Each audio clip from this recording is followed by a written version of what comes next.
Hello, everybody. Wanted to go ahead and introduce Geoff, who is going to be talking about Svelte and SvelteKit today. Really excited. Geoff, do you want to introduce yourself real quick and then we can get right into it? Yeah, sure. So my name is Geoff Rich. I'm on the maintainer team for both Svelte and SvelteKit. Been contributing to Svelte for a couple of years now, only been on the maintainer team for about a year and a half. But yeah, I'm excited to get started and talk about SvelteKit. Year and a half is a long time in open source life. Yes. Okay, well, go ahead. We're so excited about this. So I'm going to go ahead and share. All right. So to start, I just want to give a brief rundown of Svelte and SvelteKit. Svelte, I feel like, is getting more fairly well known these days, especially if you're in the JavaScript community. But in case this is your first time hearing about it, it's a component-based UI framework similar to React and Vue, but the major difference is that instead of interpreting your component code at runtime in the browser, it does as much as it can as a compile step. So on average, this makes for applications that are typically smaller and faster than applications built with some of the other big frameworks. And because it's a compiler, the component authoring experience can be very optimized for simplicity and ease of use for the developer, which is one of the reasons why it's my favorite way to write UI components. But Svelte is only a UI component framework. It doesn't answer all the other questions that come up when building a web app. And that is where SvelteKit comes in. So SvelteKit is what handles the layer on top of your Svelte components. It provides a router, data loading, build optimization, form handling, server rendering, code splitting, and a bunch more things that we'll go over today. But essentially, all Svelte is saying is here's a component language. It's up to you to wire all the components together, figure out how to deploy it, figure out how to server render it if that's something you want. And SvelteKit provides the structure on top of that and takes care of a lot of the boring configuration and build configuration and all that. And it's the Svelte team's current recommended way to build any app with Svelte. So if you're familiar with the React ecosystem, think of it like Next.js or Remix. Except unlike those frameworks, Svelte and SvelteKit are made by the same team. And then one more note, its dev tooling is also built on Vite, like a lot of other similar frameworks these days. So Astro is also built using Vite, Nuxt as well, Solid Start. And what that means for you is that you get a great dev experience with instant refreshes and fast startups and build times. And it's great for the Svelte team because it means we don't have to implement all that from scratch. We can just take advantage of the hard work the Vite team has been building. So that's Svelte and SvelteKit. My goals for this talk is going to focus mainly on SvelteKit through practical examples. So I know when I'm learning something, I like to see how things are actually used in a real app instead of contrived examples. So that's what we're going to do today. I'm going to try to showcase as many key features as I can, but we only have an hour and a half. I'm not going to be able to get everything. So if you like what you see, kit.svelte.dev is the main site where we have documentation as well as an interactive tutorial. So if you like what you see today, I encourage you to go deeper. The app we're going to be building today is something I've called Sveltunes. So this will be a music browsing app. Eventually, we're going to be building a very insecure login on this, just because that's a whole other topic on itself, and allow the user to favorite music albums and search for albums and artists. It's going to help today if you have some experience with Svelte already, but it's not going to be essential. A lot of the focus today is going to be on the SvelteKit specific features and constructs, and not a lot on the minutia of Svelte components. So the Svelte side will mainly be just templating out some HTML and maybe a little bit of state. So are there any questions before we begin? And if not, we can get right to it. Cool. So I already have a bit of a starting point here. But really quickly, I want to show off the SvelteKit CLI.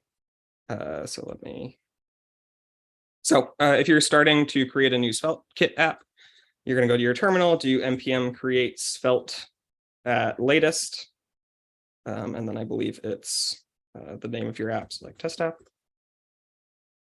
So here it gives you a choice between which template to use. There's the demo app, which I would recommend if you're completely new to SvelteKit and want to just get a feel for what an app looks like. But if you're already familiar and you're starting something new, I'd recommend Skeleton Project. That's just the absolute bare bones what you need to get started. And then SvelteKit also has some library packaging features we're not going to go into today, but check out the docs if you want to know more about that. So if you go into Skeleton Project, you get a choice around type checking.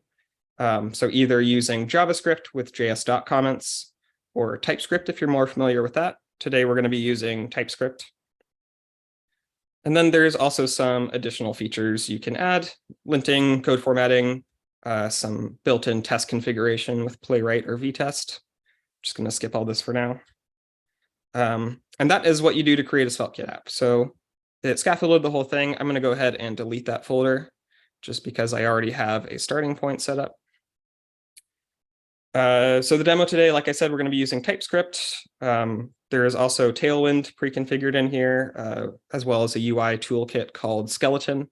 And that's just mainly so we don't have to focus too much on styling, too much on building out components, and can really focus on the SvelteKit concepts.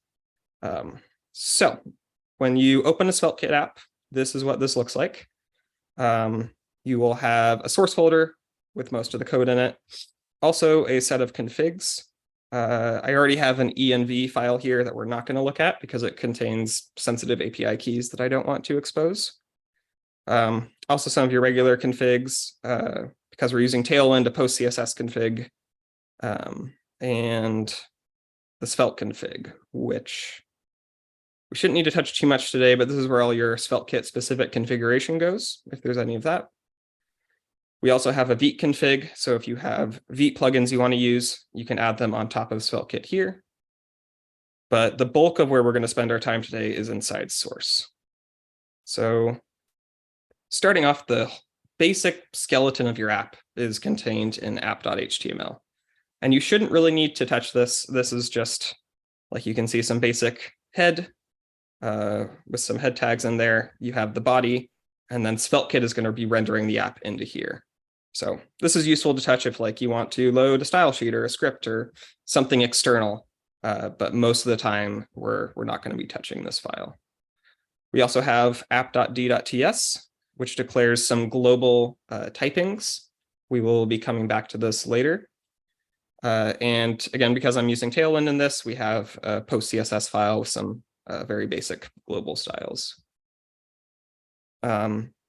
The bulk of SvelteKit's routing happens in the routes folder. We're going to come right back to this. This will be the first concept we touch on. So skip over that for now. And then we also have a lib folder. And this is kind of a SvelteKit convention. Lib is just where all your random code goes. So I have some pre-built data and Svelte components in here that we're going to pull on. And then one thing I want to call out is this API file. We shouldn't really have to worry about what's in here, but the site we're going to be building today is built using the Discogs API to retrieve artist and album data. And this is just a pre-built object I have so that we can easily make those API calls without having to worry about calling fetch with the right headers and all that. It's just all going to be centralized in this file. So that is a very brief overview of the file structure. So with that, let's dive into routes, talk about the page.svelte file, which is the core of SvelteKit's routing. So SvelteKit uses directory-based routing. So each folder represents a route of your app. And that's kind of hard to see because right now we don't have any folders in here. But if I add a search folder with the page.svelte inside, this means when you navigate to /search in your application, it is going to show the contents of this file. And this file at the root of the routes directory, when you navigate to, like, the index root of your page, it's going to show this. So that's kind of abstract. Let me show what I mean in actuality. Oh, I need to run the dev server. There we go. So in that root page.svelte file, we have hello this.labs. And now that is showing when we are here, like at the root of our app. If you go to /search, that was the other directory I made. It's now showing search. And we can link between those. So Svelte just uses regular anchor tags for routing. So if I'm on the home page, I link to search just with a regular anchor tag. And you click on it, it'll navigate there. By default, SvelteKit will use client-side routing. So you'll notice that navigation happened without a full refresh of the page. But that is configurable if that's not something you want. For now, we're going to just stick with the defaults.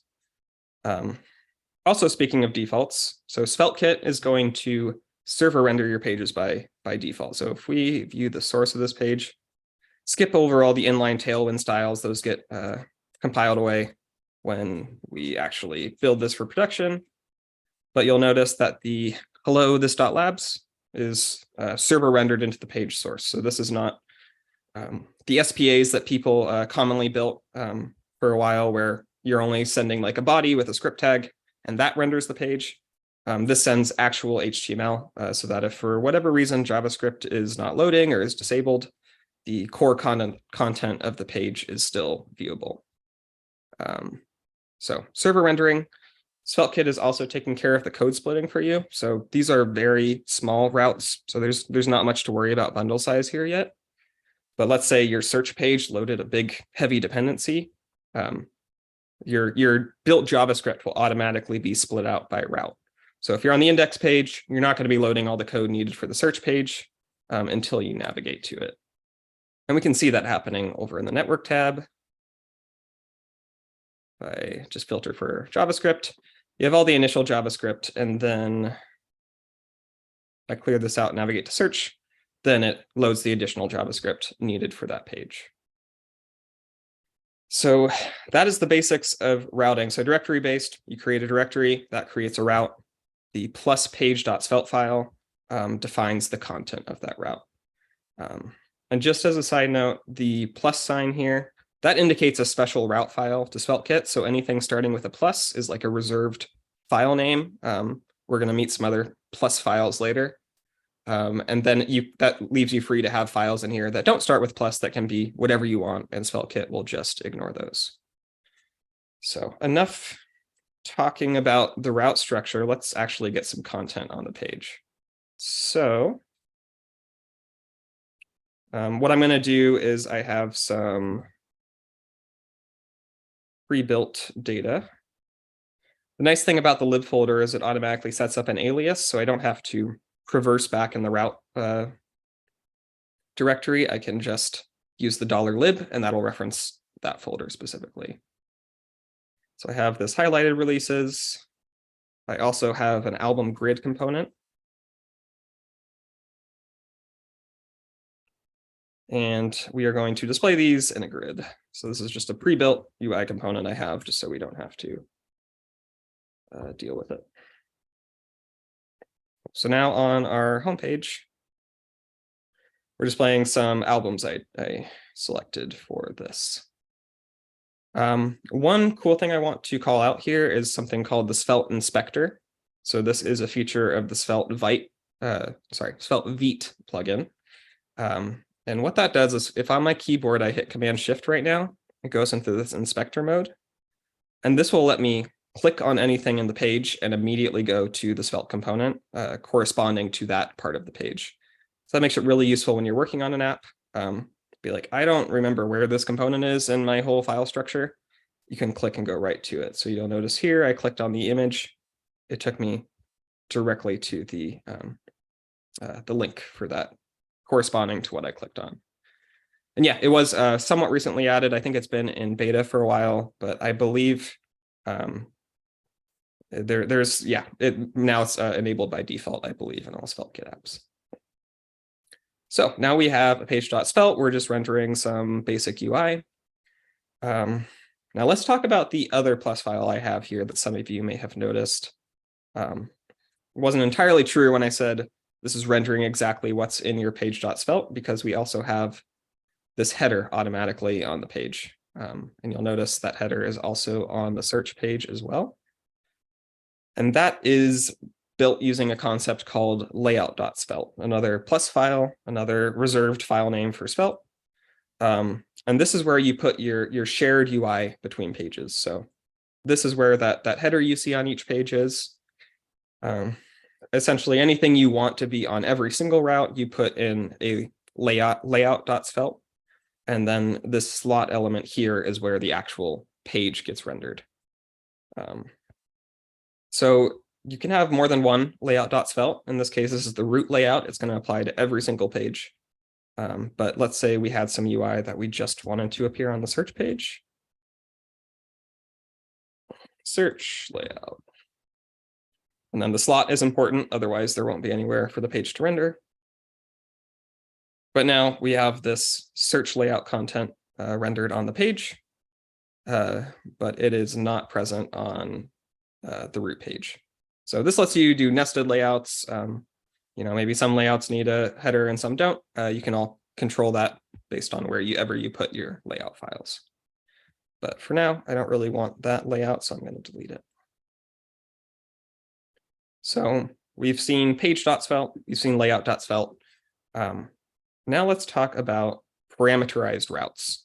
So each one of these albums is all linking to something. Right now, we don't have that page defined, so we get a 404. But for instance, what's going on links to /album/ an ID 66631. And, we could handle this by creating a album directory with a 66631 folder inside that, and then a page.svelte, and then that would handle that route. The problem with that is we don't really want to do that for every single one of these albums, and you might not even know how many albums you have. We're loading this from an external API. There could be like hundreds of thousands of albums. So we can't just do static folder names, and this is where SvelteKit brings in parameterized routes. So if I create a album directory with bracket ID bracket, that indicates a parameterized route. And for now, let's just put album on here. So now this can be anything. This is kind of like a wildcard. So anytime you go to album /something /1/2/50, it's going to load the contents of this page. So we can go to here, that loads that album root, and no matter what number shows up here, it'll render that page. So that works. I see a question in the chat about layout. I think maybe I'll get to that once we finish this section on parameterized routes. So now we're able to capture that navigation. We're rendering a page for it, but how do we get dynamic data associated with this ID? So one way you can do that is SvelteKit includes something called a page store. And this page store has a bunch of information about the current page. So we're not going to be looking at all these, but it has like the URL, any errors that might have happened. But what we care about is params, and params corresponds to these dynamic parameters. So params.id will be populated because we have this square bracket ID. So with that, now each page can show 17217, like whatever ID is being passed in the URL here, that will show on the page. And so if you're familiar with using Svelte in like a more SPA style context, you might be thinking, okay, so like we have this parameter. So maybe I use onMount. This will run when the component renders. I can use that to like fetch, album plus page.params.id, like handle the response, handle any errors, and then like store that in a data variable.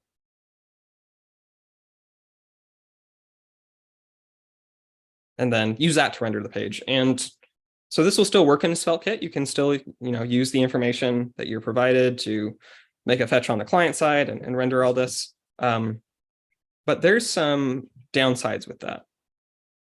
So first, because we're doing it in onMount here, this won't start until you make a request to the server, the page comes back. Now the client has to load all the script tags, and then it has to render the component, and then it has to make the fetch.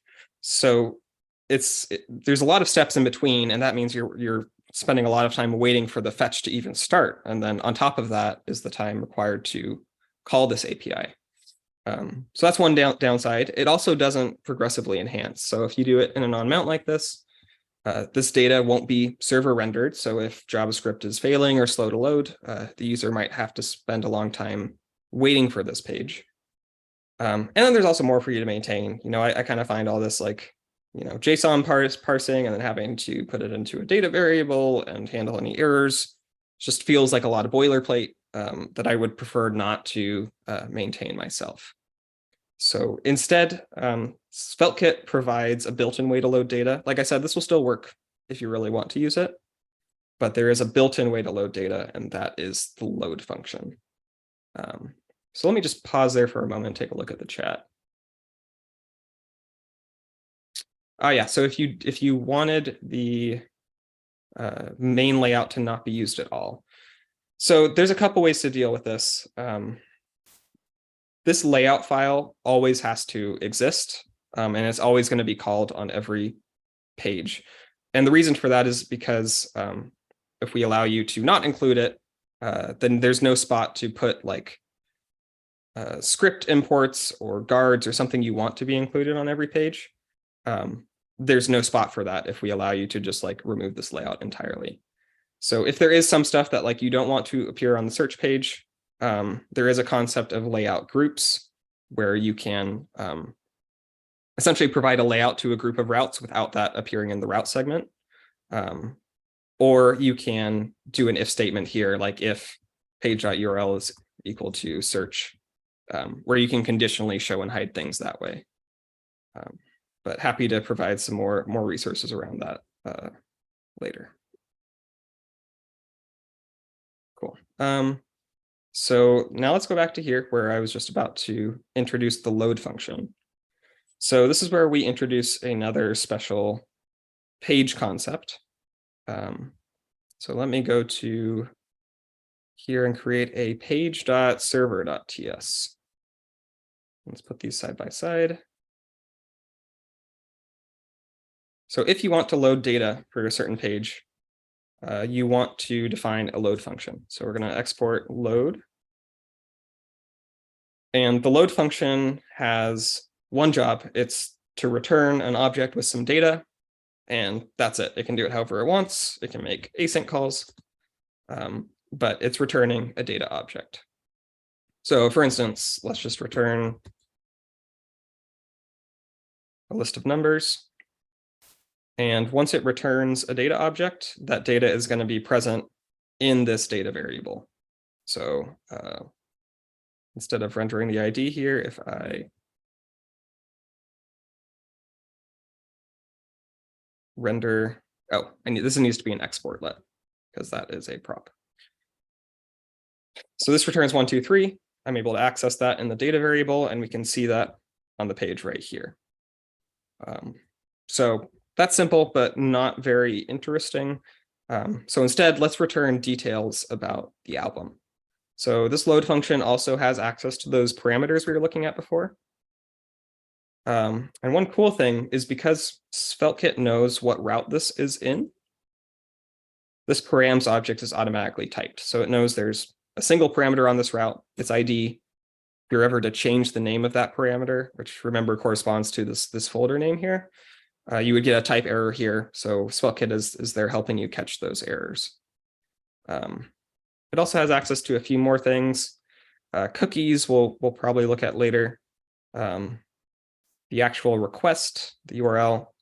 So some of these we'll get to later, but there's a whole bunch of data you have access to that you can use to return different data. So now we're going to import the API stuff I was talking about. So now we can use the built-in API get master release as the endpoint and use that ID. So we're going to make this is a fetch call out to the Discogs API behind the scenes, and then we can return that. Cool. So now this load function is returning data about the album that we can use to display. I want to call out here, we removed nums from the data object. And so SvelteKit's built-in type handling detected that. So now we're getting an error over here saying, hey, you're using this data property that doesn't actually exist. So just getting very quick feedback when we accidentally or on purpose break something. So now let's take this out. Let's just display some data about the page. So one thing on there is the title. Save all of those. And now we're getting some actual dynamic information about the album. So we get what's going on here. We get pet sounds here. Songs in the key of life here.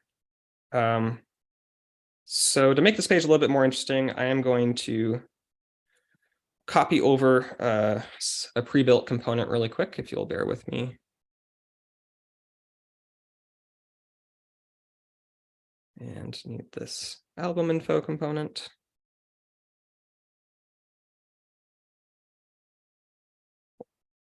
Save all of that. I think I got everything. Great. So now we have a little bit more detail about the album, starting to look like a proper site. And this data is all coming from the fetch call we make in our load function. So I want to call out another benefit of the load function, and that is prefetching. So by putting data in the load function, SvelteKit will automatically prefetch that data, which means if the user is hovering over a link and are about to click it, you can tell SvelteKit, hey, when that happens, go ahead and make that API request because I'm pretty sure they're about to click on the page. And that means when they do actually commit and click the link, the page will be almost instantly ready because SvelteKit has already gotten the data required. So the actual, where is my album info component? Oh, I'm inside it. So what will drive that is actually on our root page.svelte. So inside this album grid component I have pre-built, there is a data SvelteKit preload data attribute. And right now I have it customized via prop. For now, I'm just going to default it to hover. And I can show you what that actually looks like. So now when we hover over one of these links, SvelteKit is automatically going to kick off that request to the API and start getting the data. So if I filter down to fetch, so I hover over this and we get that JSON request, which means when I click it, it's immediately ready. We're not waiting for that request to complete. This actual response, you shouldn't have to worry about really, but if you're curious, it's kind of a JSON-like response, but it's not strict JSON. And that is because SvelteKit uses a library called dvalue behind the scenes that allows you to return more complicated objects like sets and maps and preserve object equality and all that stuff you can't do with just straight JSON. It can't return everything. You can't return like an actual function, for instance, but it can get you pretty far, more than just JSON over the wire would. So because this is an actual like network request to the SvelteKit server, you can also, let's say you wanted to cache this response so we didn't have to hit the API at all. You can do that using set headers. So one of the other things available to this function is a set headers function. And you can use that to just set cache control like you would on any HTTP response. Let me just copy that.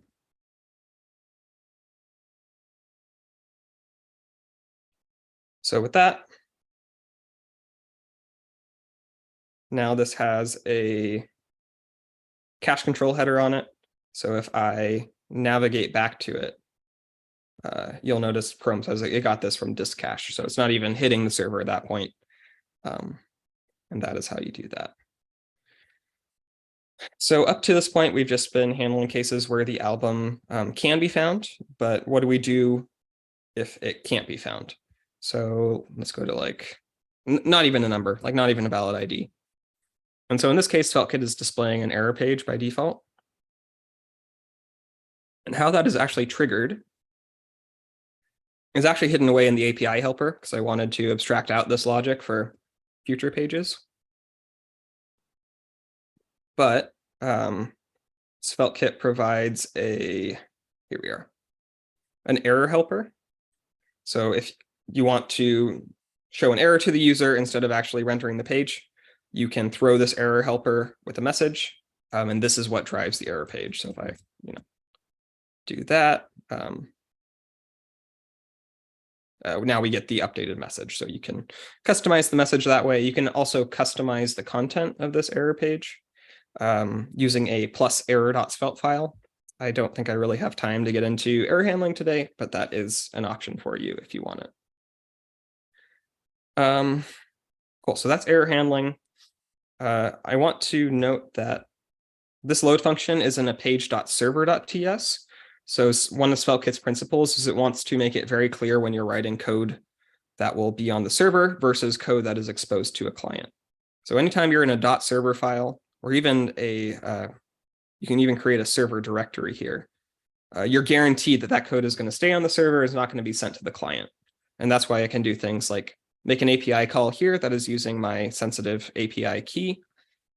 It's why if you're accessing a database, you can do that safely here without worrying about it being accessible or throwing an error on a client. So that is what the .server, it actually indicates this is only on the server. You can also define these load functions in a +page.ts if you want it to run on the client. I would say that's less common, but it's useful. For instance, if you're calling a public API, being able to make that call on the client directly means there isn't like an extra network hop to your server and then to the API. You can call it directly from the user's browser.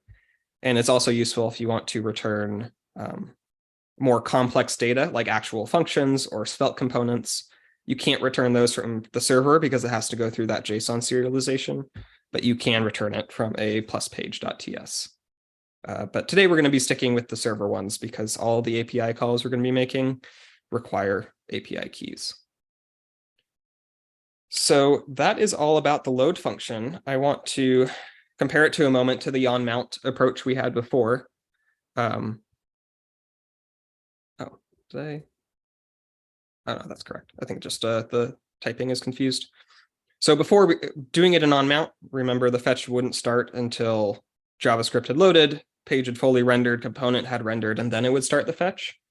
By doing it in this page.server file, this fetch starts before we even return a response to the user. So it's starting as early as possible. It's progressively enhanceable because anything returned from a load function will be server-side rendered with the rest of the page. And also it makes your page faster because we're able to take advantage of the preloading I talked about, where by doing a load function, you can set it up so hovering over the link will actually invoke that load function before the page is even navigated to. And even beyond that, it's just less boilerplate. You can define a function that returns an object, and then that object's immediately available in the prop. Error handling is taken care of. You don't have to parse out the response yourself. It's just, once you're familiar with the convention, it's a lot more straightforward. So that was a lot. I'm going to just pause really quick, see if anyone has questions about the load function.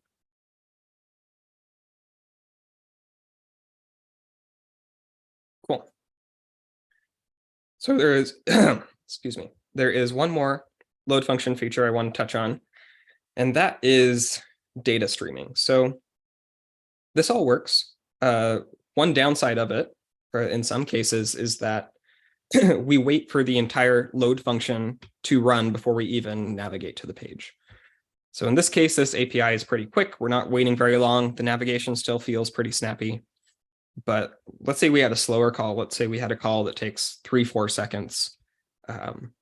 And the preloading can help with some of that by starting that call early. But the user still might click on a link and then have to wait, feel like the page is frozen before actually navigating. And to show an example of that, I'm going to build out a separate page. I'm going to build out an artist page. So the bulk of this is going to work like the album page we just saw, display some basic artist detail. Let me just go over to my cheat sheet and copy over this. Okay, this will have a slight spoiler for what we're about to do, so I'm just going to cut that out really quick. And then in the load function, we are going to import the API as well.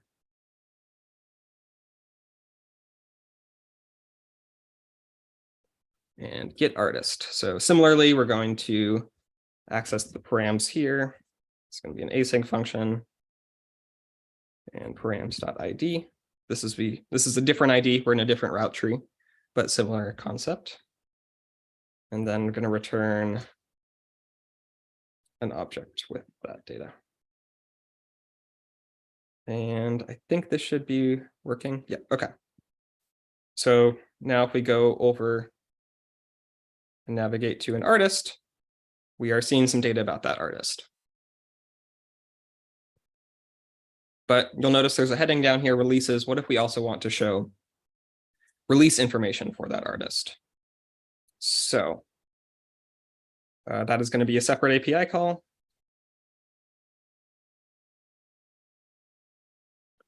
Get master releases for artist. It's going to take in the artist ID as well.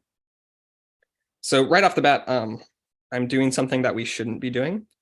I introduced a request waterfall here. So this releases call won't even fire off until this artist call has finished.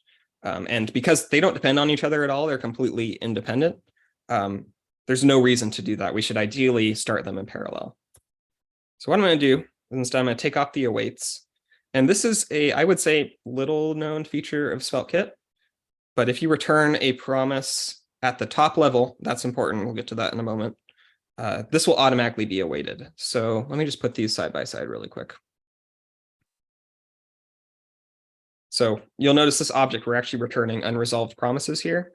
And SvelteKit will automatically await those for us. So you'll notice by the time we're back on the client, this is not a promise. This is like the actual response of that promise. And the reason this happens is for what I just showed. It tries to prevent you from introducing waterfalls. So by doing this, it's very easy to just set up the promises, not await them, not block anything, and then just return them at the end, and SvelteKit will handle that for you. So this should work. But here's where we're going to see the issue I mentioned previously. This page is going to be kind of slow to load. So I click on Marvin Gaye. So we're navigating, still navigating. This is a very slow endpoint, especially for artists that have a bunch of releases. Oh, I noticed I didn't actually render those releases, so let me do that. Using the album grid component I used on the homepage. All right. Is it albums? Oh, it's releases.list is the response. Cool. So now we have the release info, but so that took a long time to load. That is not ideal. So instead, SvelteKit, this was not a 1.0 feature. It was released a little bit later, but introduced the concept of returning promises. So I told you that at the top level, these promises are not actually returned. They're awaited by SvelteKit and send the resolve value down the wire. That is only true at the top level. So if I create an object here and put releases here, this name doesn't matter. This can be foo, this can be hello. I just like to use streamed kind of as a convention. But if we return it at a nested level, SvelteKit won't wait for the promise to resolve, which means we can navigate to the page as soon as this data is ready and not have to wait for this data. I see a question in the chat. Yeah, we could remove async from the function. I don't think it makes much of a difference either way, but yeah, that's totally valid. So can we? Yeah, go ahead. Can we return on line 7? Can we return promise itself? For example, if we need to return whole object at once.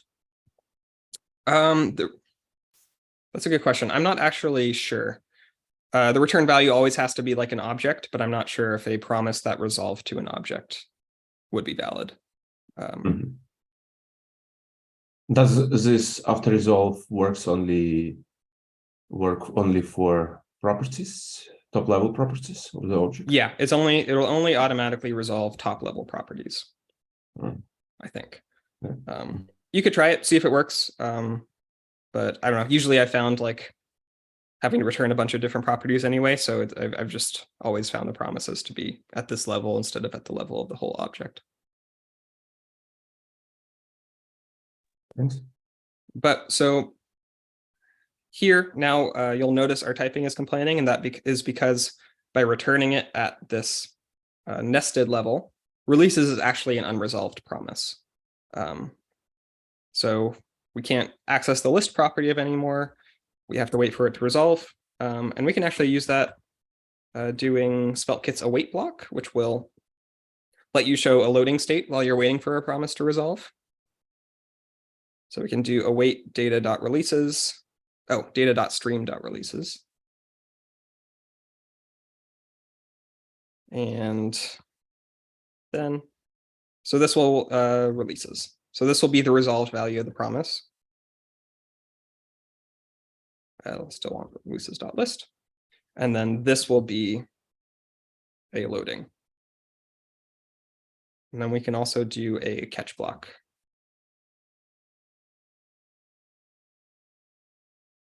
So not working, wrong. So we are now returning an unresolved promise from the load function because it's at that nested level, which means here we have to wait for it to resolve. And behind the scenes, what's going to happen if you load this page for the first time, the initial request for the HTML will actually be streamed in. So HTML supports streaming. It means SvelteKit will send what it has at first and display that. And then as this resolves, the stream will continue reading data until this call has completed and then finish rendering the page. So we can see what that looks like. I'm gonna have to try it with a different artist because now that we've viewed this artist's discography at the discogs level, they're caching that somehow. So it won't be quite as slow. But if we look at the Beach Boys, now that loaded right away. You'll notice the releases down here are still loading. And then once they loaded, they popped in. So that's a much better user experience. They don't have to wait for this request for so long. They can see this information at the top of the fold and start reading it and maybe not even notice that the releases didn't load right away. So sorry, just checking my notes. So there are a few caveats around this. One is that if you return streamed data like this, it will never server render. So the initial server render is always going to have loading there. And that's just because of how Svelte's server-side rendering works right now. It's not going to, there's no like React suspense. It's not going to wait for that to resolve before sending down the first thing. There are ways you can work around that I've been experimenting with, but by default, it's going to show that loading state, which means if your JavaScript fails or is slow to load for whatever reason, users aren't going to be able to see that information. So that's why we recommend you only use this streaming functionality for non-essential data. So I wouldn't recommend streaming all your data, though that is something you can do. You saw this API request is still fairly quick. So it's better to return that normally instead of streaming it. And then one quick workaround we have to do, there is an open issue on SvelteKit right now where sometimes it doesn't attach a catch handler to this promise in time and it throws an unhandled exception.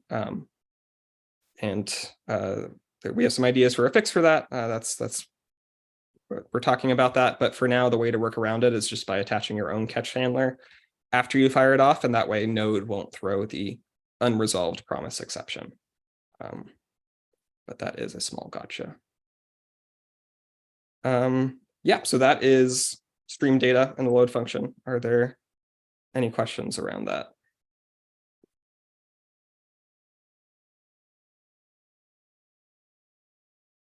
Cool. So we spent a lot of time in the load function. Let's move on to page options.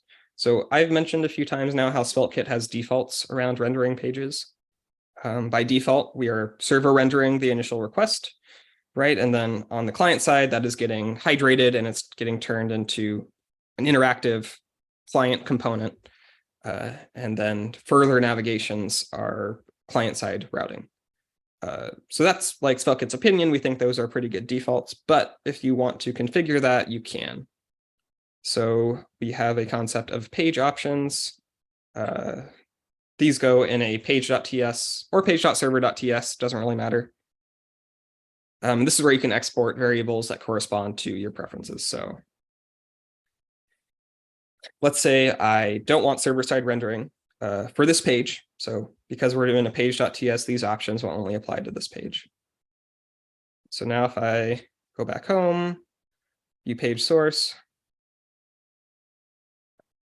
I think this might be cached. Yeah, there we go. So now I turned off SSR. So now this page isn't server rendered, but everything else still works how you'd expect. Conversely, you can also turn off client rendering, which I wouldn't say is super common, but is an option. If you do this, then your page will, well, you definitely want SSR if you're turning off client-side rendering because something needs to render the page. But with this, the page will still load, but there won't be any interactivity on it. So kind of hard to tell because like this current page doesn't really have any client-side interactivity. I think the only thing you'll notice is that it's now a full page reload to navigate to the next page, but there isn't like a button or like a pop-up or anything using like your traditional client-side JavaScript. But I can show really quick, just like with a button. So if you turn off client-side rendering, this button loads, but it doesn't actually do anything. So for any like interactivity to be on the page, you need client-side rendering on, but you can turn it off if you want. So now client-side rendering is back on and that button is functional. Another related setting is pre-rendering. So everything we've shown today, by default, this will all be called at request time, which works, but that means you are paying for running servers or serverless functions or whatever your hosting provider has. So you can also pre-render pages. And what this will do is it says at build time, turn this page into a static HTML file. So I can show that by running the build process. And you'll see in the output, this page was turned into HTML. So now if a user requests that page, they'll get like the static file. They won't have to run any server request logic to render the page. And you can also, if you're building a purely static site, like my blog is static, though it's not on SvelteKit at the moment, you can pre-render all your pages and then there's no server component whatsoever. So SvelteKit, we really value flexibility. So these settings, you can mix and match them as you want. So they can be set per page, maybe like your home page you want to pre-render, but you want dynamic data on other pages, so you don't want to pre-render those. And you have an admin dashboard that you don't want to SSR at all. So you can like apply these as you need. I've been showing this applied to specific pages, but you can also do this at the layout level, which essentially applies this option to everything under that layout. So by doing it here at the root layout, it'll apply to every single route on your app. You could also move this like inside the artist directory, so it only applies to pages inside there. Just a lot of flexibility however you want to set these options. So that is page options. I'm going to remove this for now. And let's just do a quick recap. So where we've been, we have a directory-based router. So you create routes by defining folders with page files in them. You can define functions for those pages that define the data needed for that page. And by doing this, you get the benefits of progressive enhancement. This data will be used to server render the page. And you also get the benefit of preloading. These functions can be called ahead of time so that the page can render immediately. And you also have the safety of knowing that you're running on the server if that's something you want, so that you can protect API keys or just not send as much to the client. And while SvelteKit has opinionated defaults around how you render pages, that's also something that is completely configurable at the page or layout level or across your entire app. I think this is a good point to pause. Are there any questions before we go into forms? Yeah, the question is, could you please create again the layout TS with prop configuration there? What you disabled? So SSR polls. But could we disable client side rendering in the layout? Oh yeah. Like in addition, instead of SSR? Oh, yeah. And this way, all the, as far as I understood, all the rows under this layout will be without client-side rendering. Yeah, Correct? only static HTML essentially. Uh-huh. No JavaScript. But what if these pages, page components have on-mount function? Will it work? Yeah, that won't be called either. Uh-huh. It was automatically disabled. Okay, thanks. Yeah. But what about reactivity? About $sign and these computations on the client side? Will they be converted to static HTML as values? Yeah, I mean, so essentially by turning off CSR, you just get the one render of your component, which means like the reactive statements will run the first time. If you have like, let num equal 2 and then doubled equals num times 2 and use these here. Like this will be converted to static HTML. It'll have 2 and 4 here, but then there's just no way to interact with those beyond that. Yeah. Thanks. Delete this. All right, so time check, probably about 30 more minutes to wrap some of this up. So let's talk about forms. So we've talked about the load function. I think of the load function as like one backbone of SvelteKit's conventions. The other backbone is forms. So right now, this site just lets you browse some data, see information about artists, different information about artists. But what if you want a more personalized component? What if you can want to mark certain albums as your favorite and save those? So let's work on that next. I don't know if we're going to actually get to the actual favorite part, just from a times perspective, because before we can mark things as favorite, we need some way to log users in. So, and that is going to be a perfect way to show off forms. So first, let's create a login page. And I'm going to link to it in the layout up here.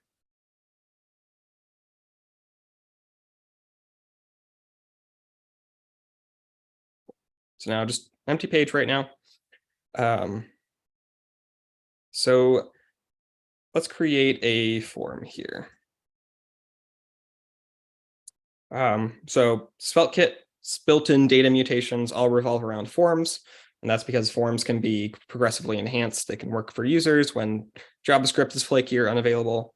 And we'll see how that works now. So let's create a username field.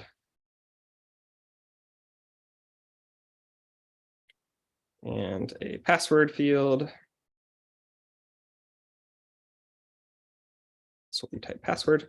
We're actually getting a helpful accessibility warning. I haven't labeled these inputs.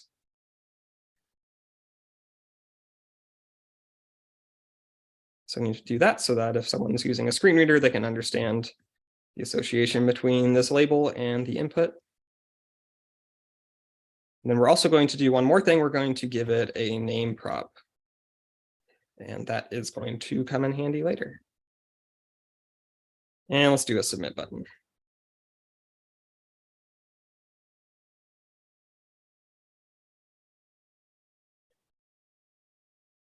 Cool, so here we have a basic form, a little squished, but we're not going to worry about that now. And because this is a form performing a mutation, we're taking an action, we need to give it method equals post. And that is so it's doing a post request and not a get. So let's take a look at this.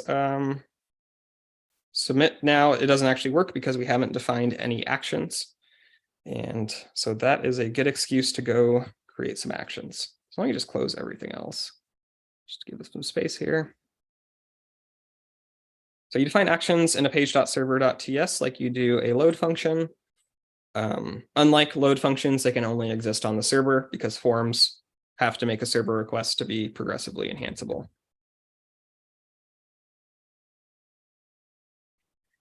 So this is what actions export looks like. You define an object called actions. We have a default action, and that is going to be what this form calls by default when it submits to this route.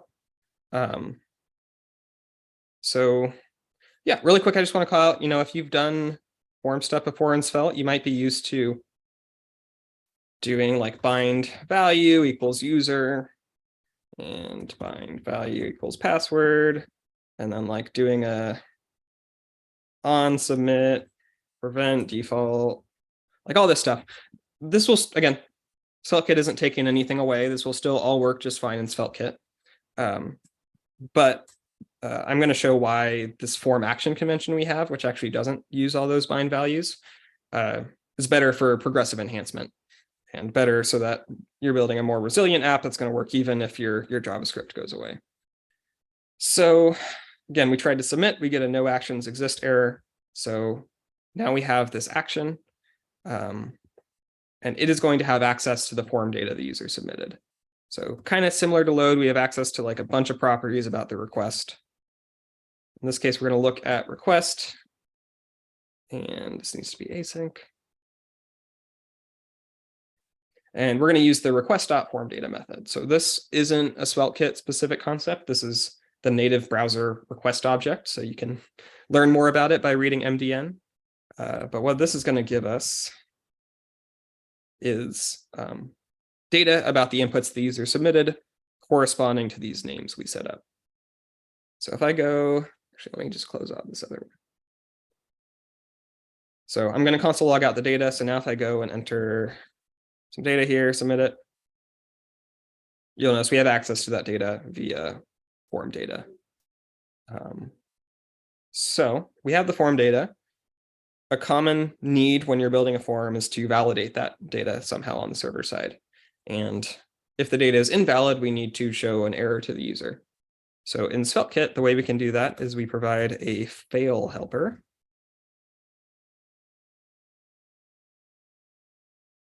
And this is what you use to validation messages, return those to the user most commonly. You can also use it to return any kind of information, but most common I would say is validation. So let's do a check. Let's say, well, first we need to get the data.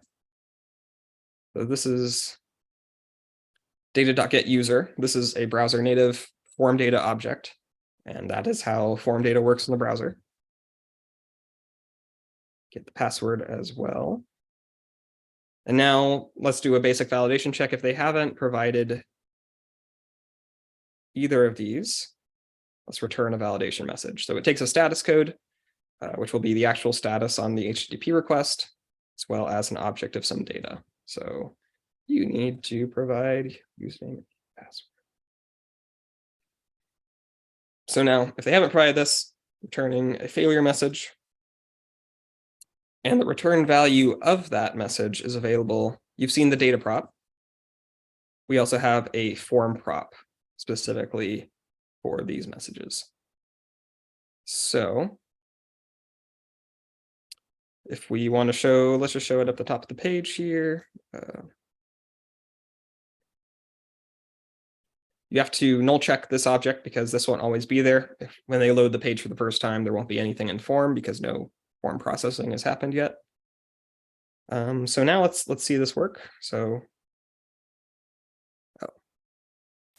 actually, so you notice it's actually showing undefined there because I'm just rendering it willy-nilly. I should actually do check for it first, and then render it. And then because we've checked for it, I don't need to null check there. Cool. So now it doesn't show, but if I try to submit this, get an error, you need to provide username and password. If I provide valid stuff, it goes away. So cool, that works. Let's provide some more validation. I may have mentioned this at the start, but we're about to do some login stuff that is very insecure. So this is more to just illustrate how forms work in SvelteKit in general and is not a login authentication example. So a little disclaimer there. Because our password check is just going to be, is the password SvelteKit? And if the password is SvelteKit, let them through. And if it's not, then show them a failure message. So in this case, this is going to be our password check. Incorrect username or password. So now we have a different message coming. So I can incorrect username or password, but if I do SvelteKit here, it goes away. Cool. So in case the login succeeds, now we need to do something.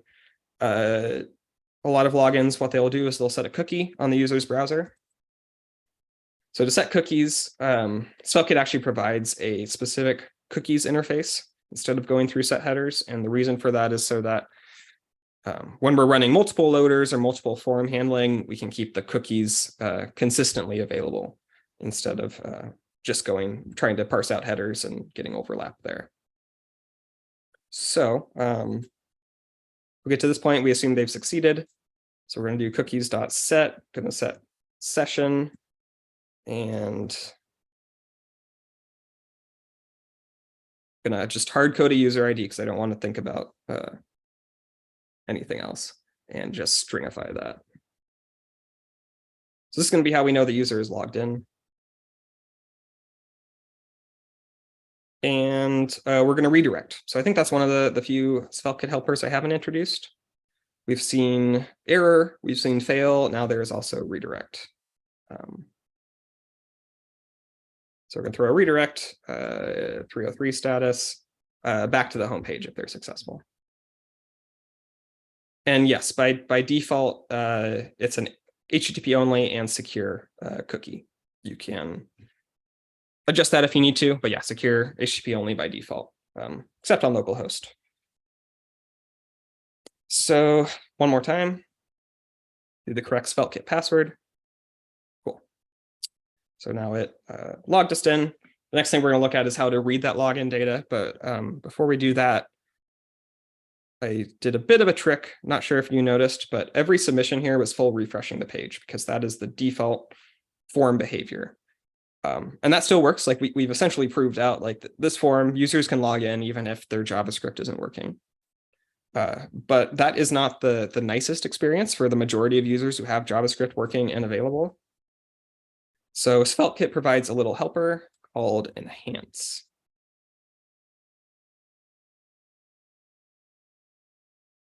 And this will essentially do what I mentioned before, what you might be used to doing with forms in Svelte. It'll prevent the default event, submit it via fetch.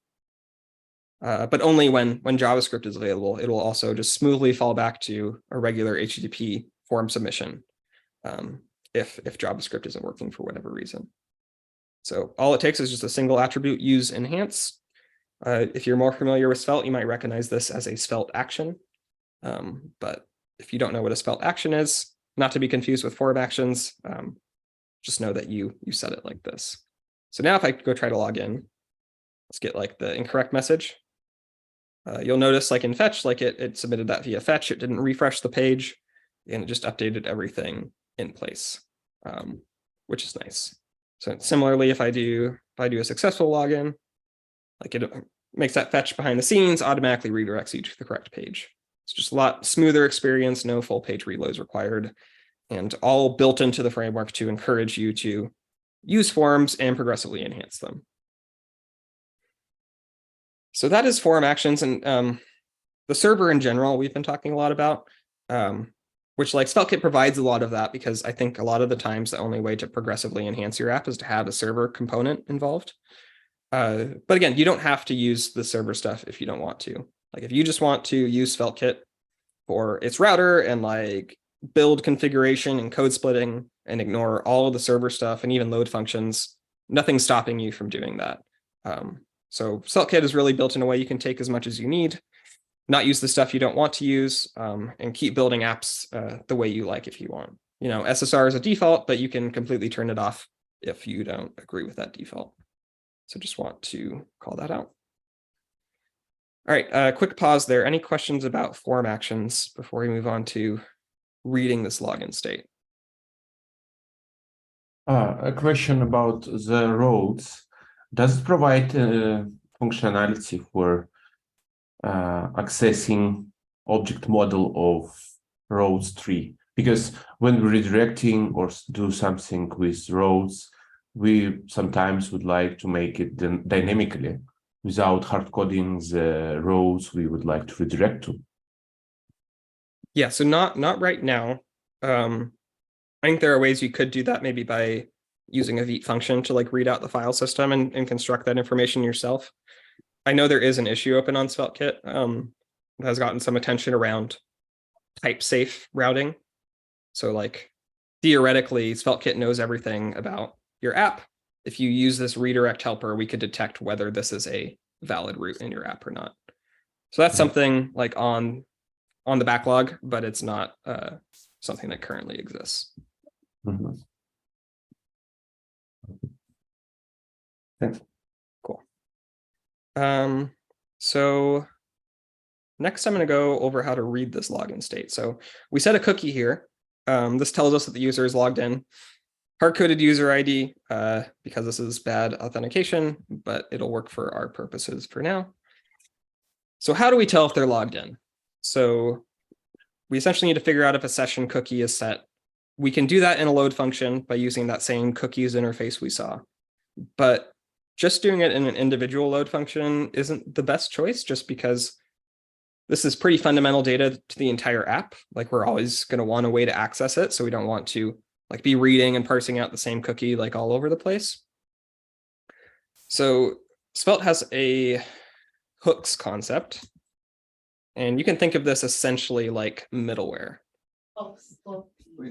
So hooks, you can define a handle function here.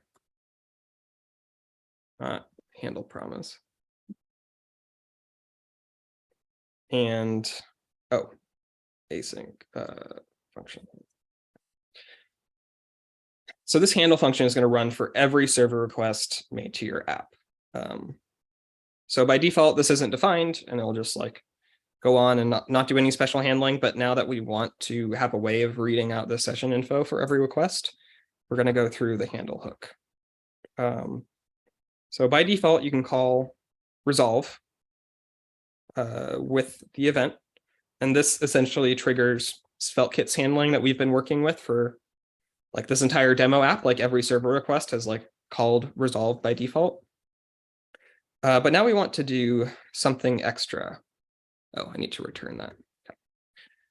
So now we want to read out the session cookie and somehow make it available to every other load function running in our app.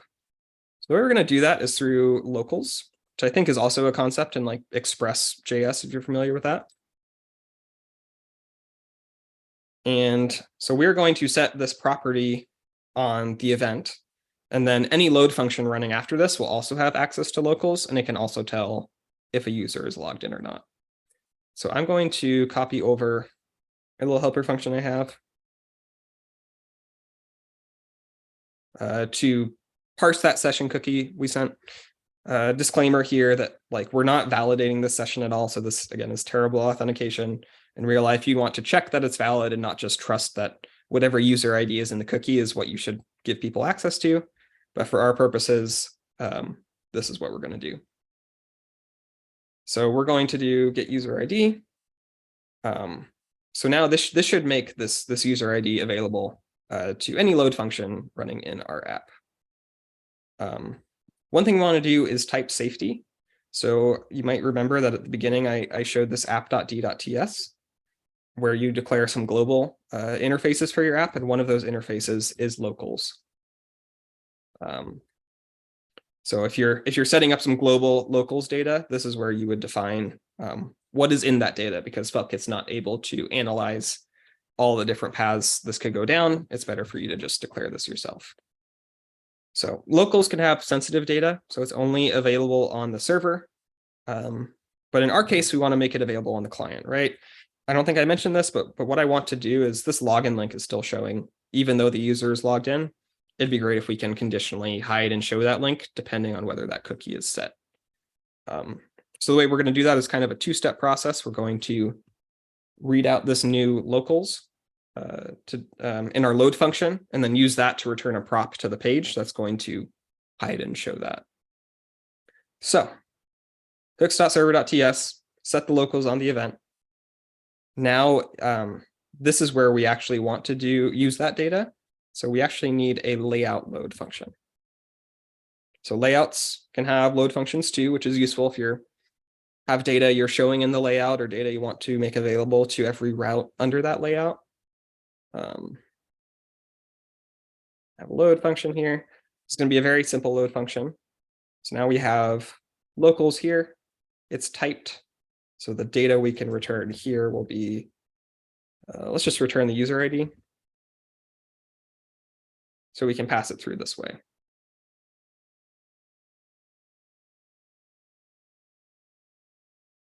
So now the layout load function is returning the user ID. The user is logged in, that will be set. And now we have data available here. And if there's a user ID, we're going to do something. Otherwise, we're going to show the login route.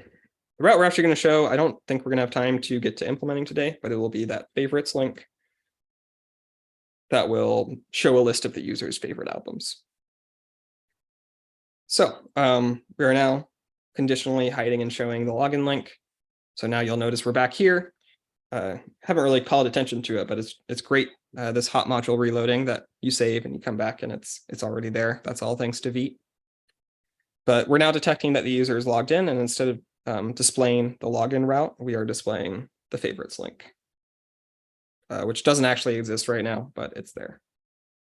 And if we go into our cookies and delete out this session and refresh the page, shows login again. Log back in. Now just smoothly update client side to detect the new state. So that's how we get that login state. So finally, I think the last thing we're going to have time for is the actual saving favorites, which will be another form action. So now that we have a logged in user, we can associate favorites with that user.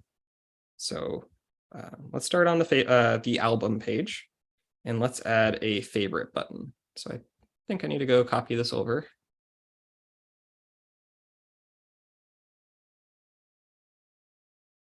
Cool. We're going to create a favorite button.svelte. Paste this in. It's very simple, just a button that is going to toggle its classes depending on whether we pass this is favorite prop to it. And we're going to import it here. One nice side effect of the plus page convention in Svelte is that it leaves you free to put whatever files you want here. So when we have components like this that are only used on this route, you can just co-locate them right next to the page they're used on. They're not going to interfere with SvelteKit's routing because they don't start with a plus, and it just all kind of works. So let me do this. For now, set is favorite to true. Cool. So there's a favorite button. It's not doing anything yet. So first, let's focus on loading data. Let's get whether this album was favorited. And we can do that in the loader. One trip up I ran into while preparing for this, we actually need to take off these cache control headers now, because now we're going to be returning some dynamic data that's going to get updated. And I ran into, oh, I'm like saving the favorite, but that's not refreshing because this endpoint was still cached for 60 seconds. So I'm going to take off this cache control header now. I'm going to is album favorited is something on the API. This is one of the calls that is actually not making a API call. It is actually just writing to a hard-coded object in memory. One of the reasons this app is not production ready yet, but it will work for our demo purposes. And again, so this takes a user ID parameter. So we're going to, because we set that locals in the handle hook, we have access to this here as well. Can't remember if I made this async or not. It's not doing any async work. Cool. Okay. So again, want to avoid awaiting both of these at the same time when they're not related to each other. So we're going to take advantage of SvelteKit resolving these top level promises. Oh, missing a comma. All right, so now we're returning that favorite data. So now instead of hard coding this, we can do data.isFavorite. And you'll see I've already like preceded this object. So this album is favorited. I think this one is favorited. This one is not. So we're going to stick with this album just so that we have something to work with. So we have a button. Because we want to have this app be progressively enhanced, we're going to use a form again. You could also do an on-click handler and fire off requests that way if you want to, but we're going to use a form for this. So let's wrap it in a form.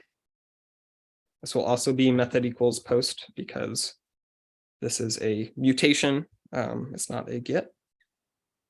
Let's just leave that for now before we go too much further. Let's write the form actions. So before I just showed a single default action, and that'll work for a lot of pages. You can also have multiple formed actions. You just have to give them names.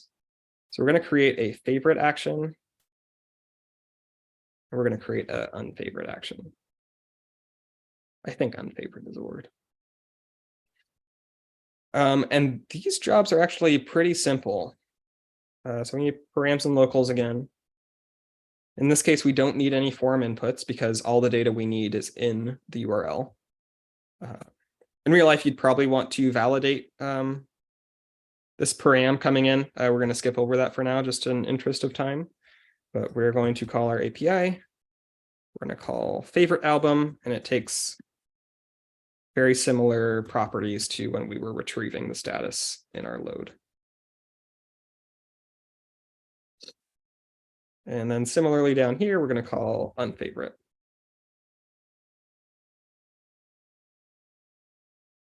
So this will take the information from the cookie and the ID parameter in the URL and use it to modify our database / object in memory.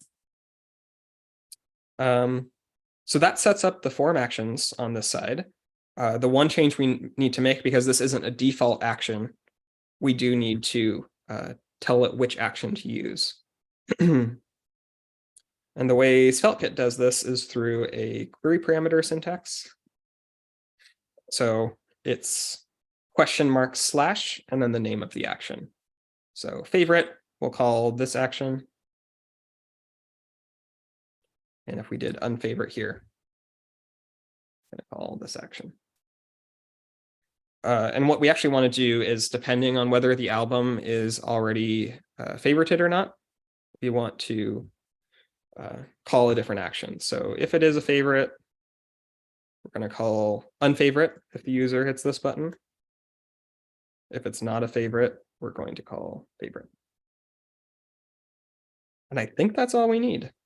Quick favorite. I have an artificial delay built in just to give it some realism.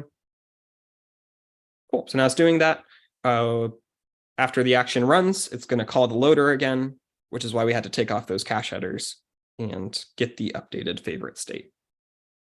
But again, you might have noticed this is using full page reload default form submission behavior. Since we ideally don't want that, we're going to import enhance and just slap that on.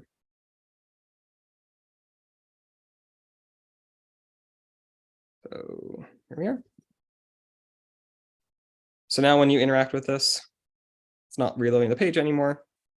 It's just calling the form action and updating the state behind the scenes. All right. So any questions about the favorite button? We're just running up on the end of our time here. I think I'm going to move to wrap up. Some of the stuff we didn't. Oh yeah, go ahead. Is there a way to introduce optimistic updates for that? I had a section for this. Well, okay, let me speed run optimistic UI really quick. Because yes, that is a great question. With that delay, it's a little jarring that you have to wait some time. So use enhance is customizable. So up until this point, I've just been slapping it on there and just using the default behavior. You can also pass a function to it. So run stuff before submission here, and then return a callback, run stuff after. So optimistic UI is not like built in, but we provide you all the primitives you need to do so. The way I've seen it done in the past, or at least the way I chose to do it, we're going to create an isFavorite variable. Well, I'm getting a little ahead of myself. First, let's figure out if a form submission is happening or not. So then we can use our enhance callback we have access to the data being submitted. So before we submit the form, let's say, hey, a submission is happening. And then after the form is finished submitting, we're going to clear that out.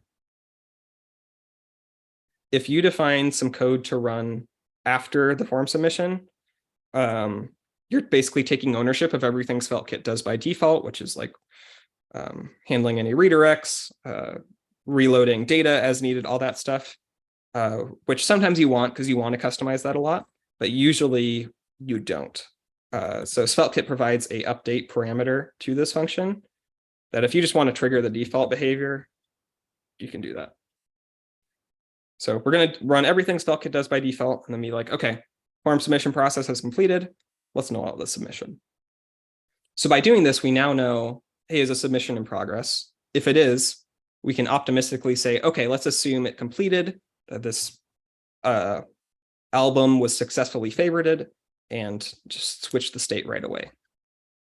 So that's where instead of just using the data prop directly, which is going to be whatever comes back from the loader, like, okay, is a submission happening? If it is, then we're going to invert this, otherwise use it. So if a submission is happening, assume it succeeded, which means the isFavorite state is going to be swapped. If a submission is not happening, then just use whatever we got from our data. So with that, I think it should work. So I have like a 500 millisecond delay built in, but now it toggles right away.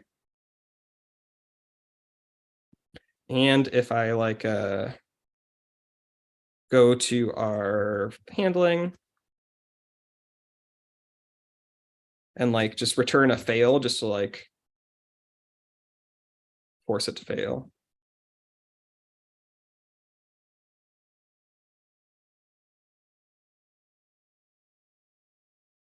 Like it will. Oh, actually, oh, there we go, I think.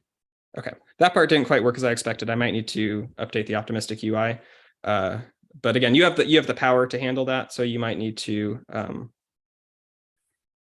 just update your handling to when an error comes back, we want to toggle it back to what came from the loader originally.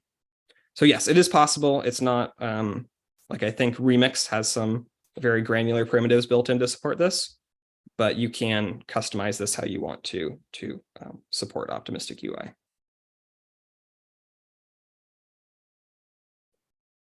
Cool. Any other questions about that before I move to wrap up?